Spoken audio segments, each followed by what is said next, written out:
Programa Prime Leads, um oferecimento Atlus Group.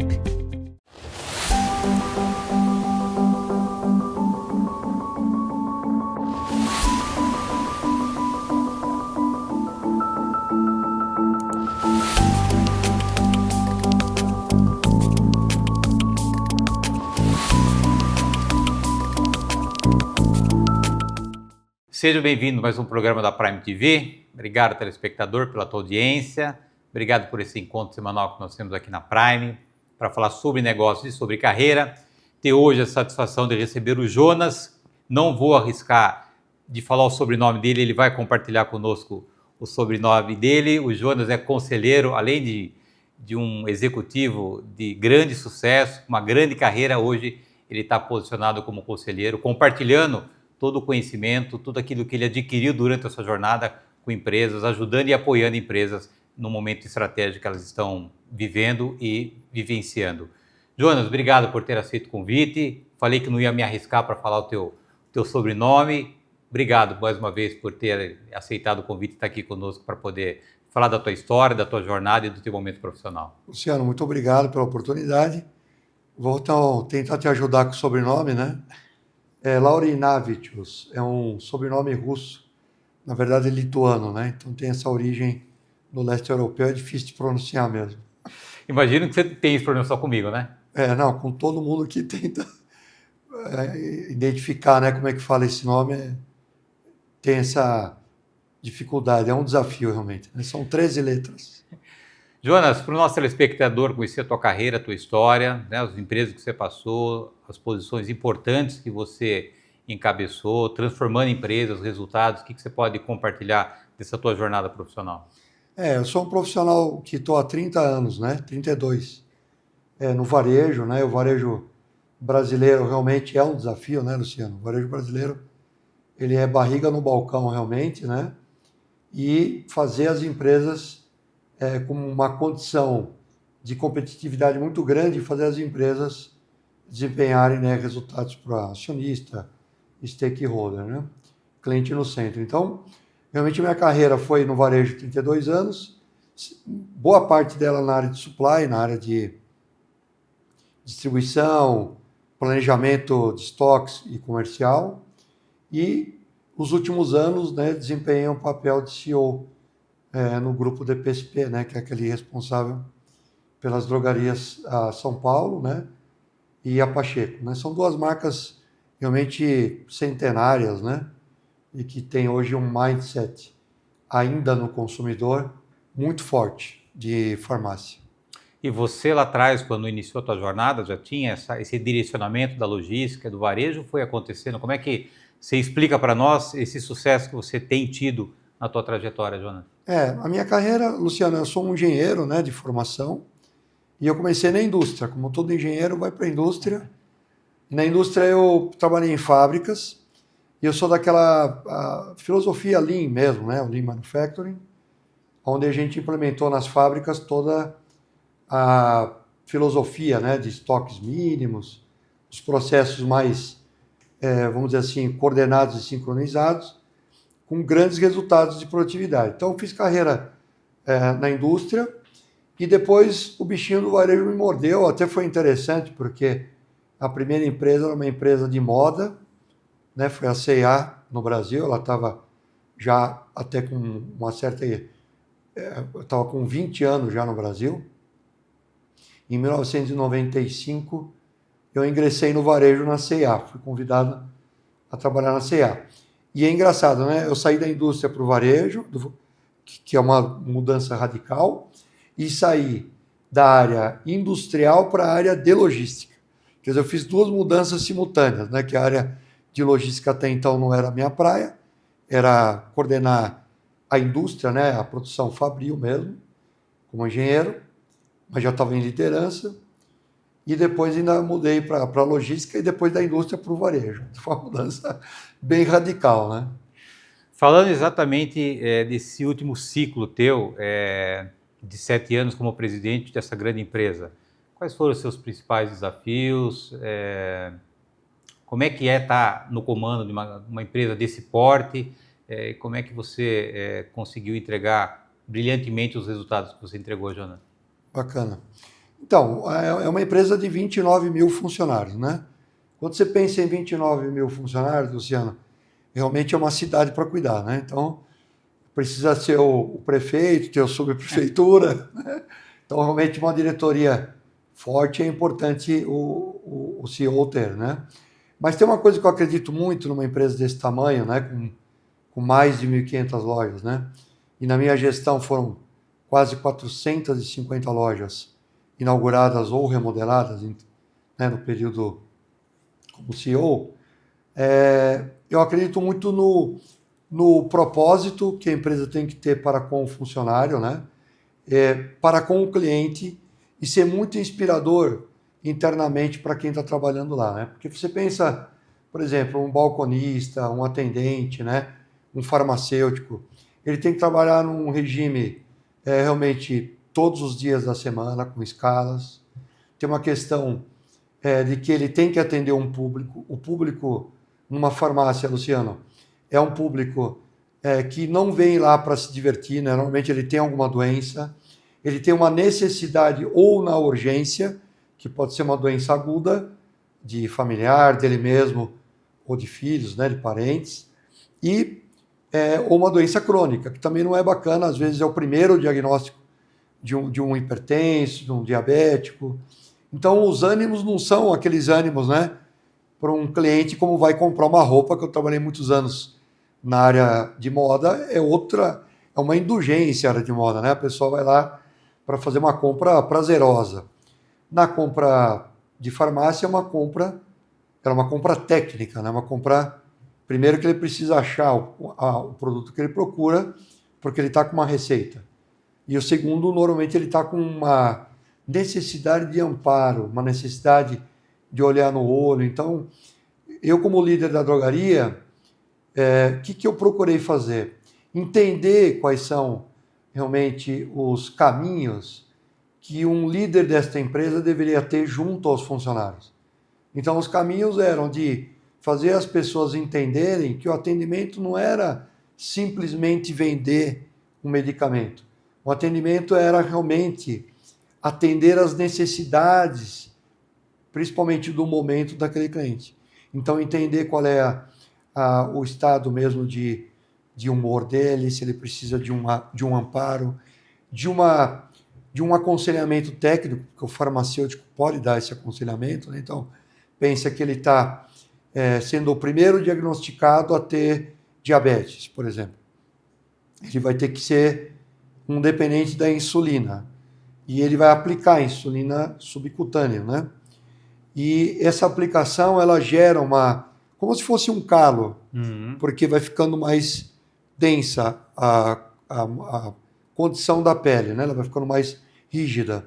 Então, o farmacêutico tem que fazer uma instrução. Bom, é a primeira vez que o senhor está comprando um medicamento de diabetes, então a gente pode te ajudar.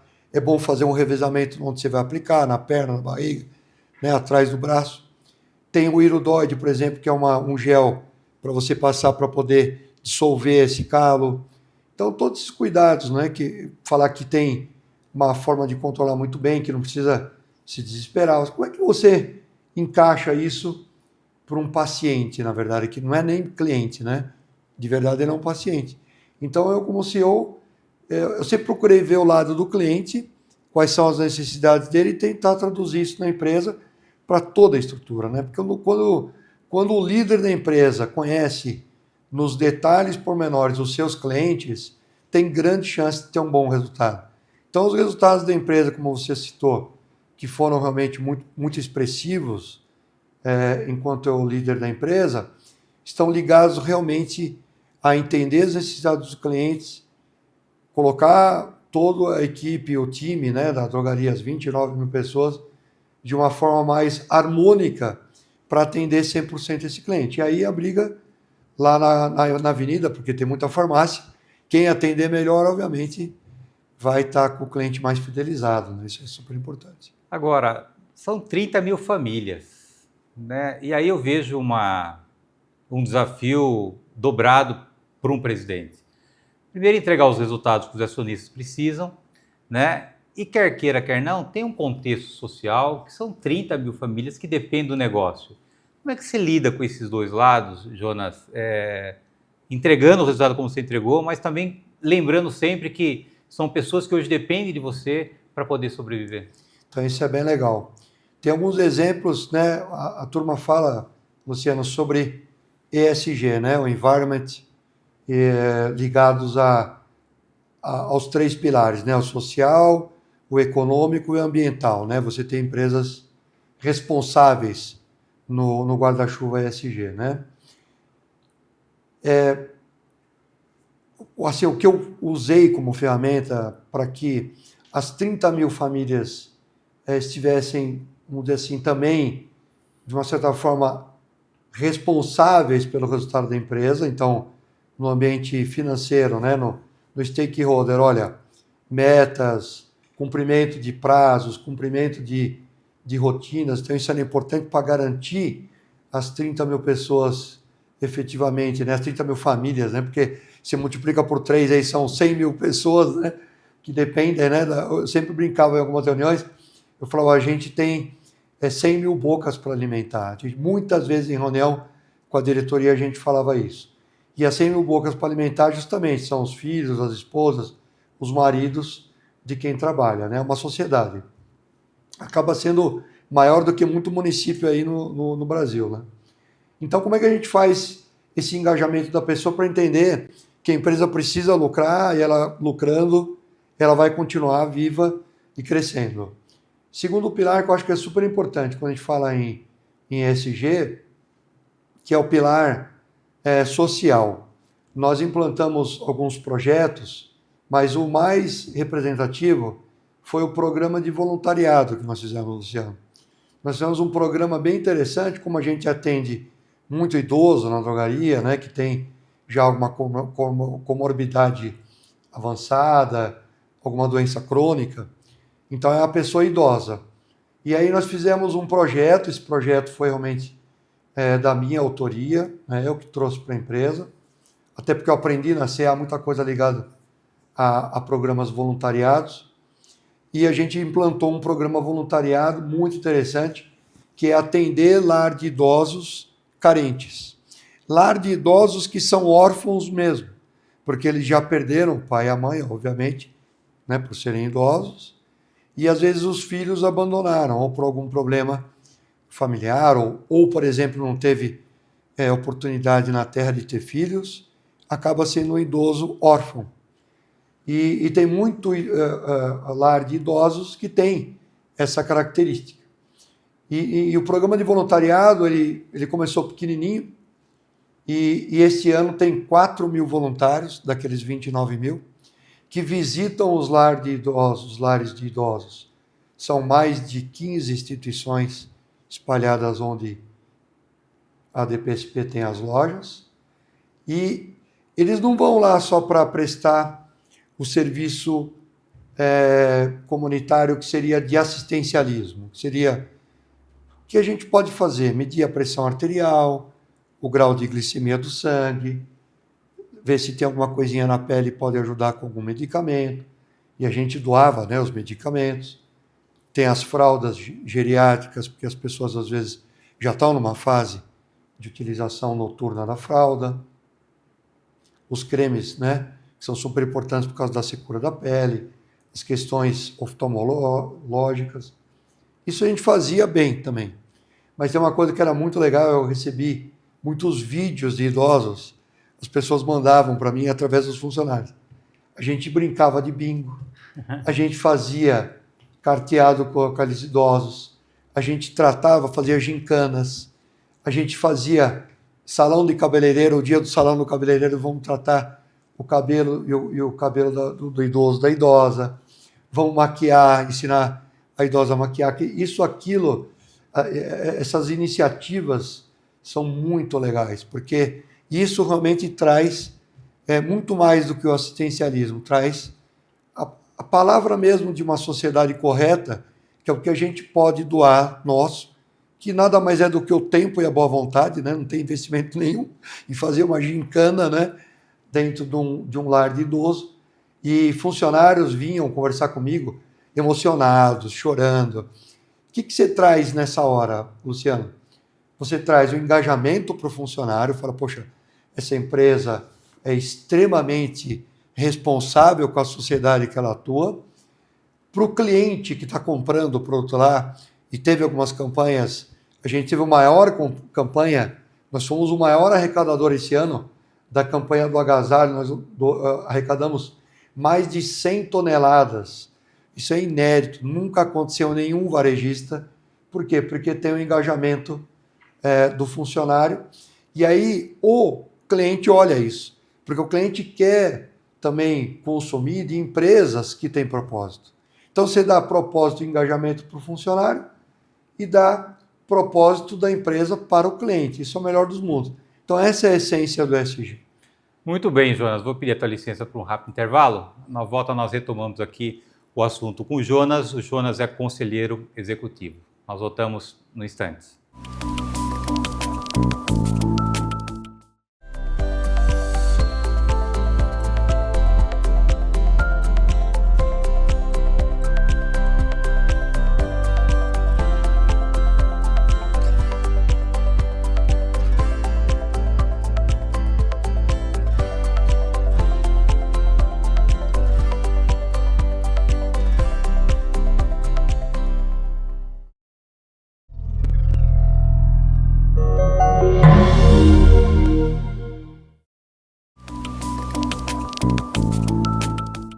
Voltamos. Nosso convidado de hoje é o Jonas. O Jonas é conselheiro executivo. Já disse aqui o que o amigo está fazendo nesse momento. Como é que está sendo essa experiência? Você, depois de acumular e continuar acumulando tanto conhecimento, tantas realizações, poder hoje ajudar empresas que talvez tenham as dores que lá atrás você conseguiu resolver de outras empresas, Jonas? Eu acho que todo conselheiro, Luciano, deveria ter uma carreira anterior como CEO. Porque aí realmente ele sabe quais são as dores, né, de uma empresa, do porte das empresas que eu trabalhei. Eu tive a oportunidade, Luciano, de só trabalhar com empresas gigantescas, com proporções ligadas ao tamanho de municípios, realmente. Na minha carreira foram mais de 10 empresas, todas em grandes proporções. Então, o conselheiro, o papel dele é não fazer, né? Mas ele precisa, de fato, aconselhar, né?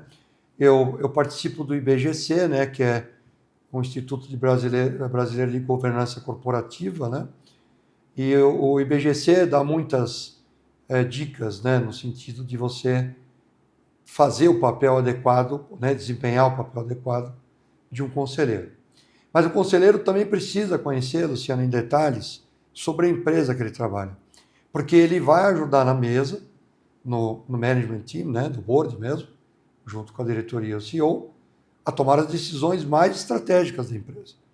Se nós vamos produzir ou comprar, se nós vamos fazer um M&A, se está na hora de encolher a nossa operação para melhorar o resultado, se está na hora de ampliar aproveitando uma geração de caixa, né? Se tem que fazer uma estratégia ou não ligada ao ESG, essas questões de clientes. Então, a estratégia de uma empresa, ela é gerida por um conselho, e o conselho, em vez de ficar no micromanagement, né, que tem esse erro hoje nas empresas, de ficar muito lá no micromanagement, né, definindo quem que o CEO vai contratar, esse tipo de coisa, isso é uma falha de conselhos, né, no meu entender, porque tem que deixar o CEO com uma certa autonomia, de montar o seu time e de fazer os resultados acontecerem. Então, como CEO, eu aprendi esse lado, né, do que me estorvava um pouco, e como conselheiro, com a ajuda do IBGC, né, que é um órgão muito interessante de educação para conselheiros, e mais a prática, né, e a dinâmica do conselho, eu estou aprendendo também muita coisa e estou podendo contribuir com conhecimento. A empresa que eu trabalho é uma empresa multinacional, tem mais de 23 países, e ela está ligada à inteligência artificial. A empresa chama O9, é uma empresa muito interessante, porque hoje, pensa no seguinte, Luciano, para você entender a dinâmica de abastecer um estoque determinado, que seja virtual, num CD, na loja ou no e-commerce, é muito difícil fazer nos métodos antigos. Porque hoje, o e-commerce acelerou. Você compra pela internet, retira na loja ou entrega na tua casa. Como é que você vai prever o que você precisa ter de estoque em cada lugar? Então, a empresa ela é especializada nisso e eu estou ajudando como conselheiro. A minha expertise é varejo. Eu sou responsável pela América do Sul como conselheiro pela questão do varejo. Agora, além de conselheiro, eu percebo que você tem realizado uma atividade paralela que é participar de eventos e compartilhar a tua história, a tua trajetória, para incentivar, para motivar, para desafiar pessoas, né? Como é que está sendo essa experiência? Como é que você tem recebido esses convites, Jonas? São muitos convites, né? O teu foi um aqui, aliás, acho um altíssimo nível, né? O Prime Leads eu já acompanhava, eu já participava, né? Como telespectador e assistindo aos seus programas, que são muito ricos, né? No mundo corporativo, com gente muito qualificada. Sinto honrado de participar. E os convites estão acontecendo mesmo, muitas pessoas querem aproveitar o meu momento um pouco aqui, né, entre transição de carreira, porque eu ainda continuo na jornada ainda como CEO, né, estou em algumas namoros com algumas empresas e essa cadeira de conselho que dá para levar em paralelo, né, mesmo sendo CEO. Então, algumas palestras eu estou fazendo na área de supply, outras na área de estratégia, algumas consultorias já aconteceram e alguns programas de gravação, podcasts, programas de televisão como é o teu aqui. Então, a vida está bem agitada. Eu sou advisor também de alguns fundos de investimento. Então, eu faço por semana pelo menos uma ou duas reuniões com fundos de investimento. Hoje por acaso, eu tenho uma, daqui a algumas horas, que são fundos que querem entender um pouco sobre o varejo brasileiro. São fundos internacionais, nacionais, né, ligados porque saem os resultados das empresas e eu acabo participando, né, tecnicamente da informação para eles, do conhecimento. Está sendo bem interessante, Luciano, esse momento de carreira um pouco mais de educação, de conhecimento, do que só execução no dia a dia, né, que nós estamos imersos sempre na liderança de grandes empresas. A gente tem há 12 anos já, Jonas, mentorando, apoiando o executivo C-Level, presidente, vice-presidente, diretores, na sua trajetória profissional, né? E eu percebo que o grande desafio deles é tentar equilibrar os diversos personagens que nós vivemos, né? O executivo, o pai, o marido. Como é que você conseguiu conciliar a tua família com esse sucesso profissional que você vem registrando até aqui, Jonas? Você viu que o meu filho está fazendo aqui uma filmagem, né? Para depois soltar no meu LinkedIn e no Instagram. A pergunta foi de propósito. É isso aí. E aí, é isso mesmo, fazer a família estar integrada ao trabalho como se fosse uma extensão do seu lar. Eles visitaram muitas lojas comigo, fizeram muitas auditorias em compras e me trazem, né, os feedbacks do que deu certo, do que deu errado. Então, é tudo integrado, né? Eu acho que não deve ser separado, eu acho que a gente tem que ter um momento dosado para cada coisa, mas não deve ser separado, deve ser uma coisa, não deve ter fronteiras entre a carreira e a família e o lazer. Tudo deve ser integrado, porque aí fica tudo mais leve. Eu sempre levei meu notebook em férias e nunca fiquei chateado por isso. Eu sempre levei filho junto para visitar uma loja no final de semana e eles dão risada, porque virou, pai, não está funcionando bem isso aqui, né? Então, e o pai é culpado, né? E o pai é culpado. Fala, pai, cuidado aí que senão você vai perder o emprego, porque o negócio não está bom. Então é bem interessante.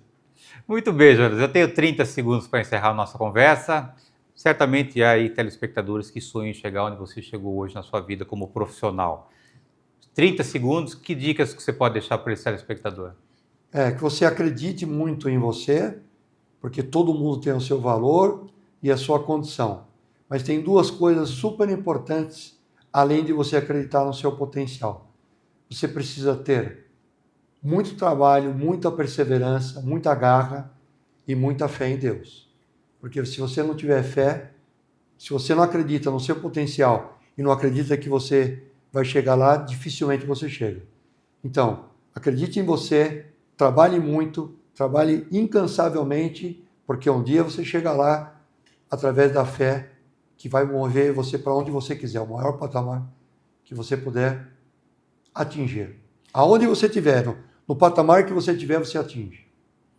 Muito bem, parabéns pela tua trajetória, mais uma vez obrigado pelo prestígio de tê-lo aqui na Prime TV. O programa está à sua disposição. Sempre que o amigo tem algo para compartilhar de novo com o nosso telespectador, o convite é permanente. Obrigado, Jonas. Muito obrigado, parabéns pelo programa. Muito obrigado. Obrigado, telespectador, pela tua audiência. Obrigado por esse encontro semanal que nós temos aqui na Prime. Eu aguardo vocês na próxima semana. Até lá. Programa Prime Leads, um oferecimento Atlus Group.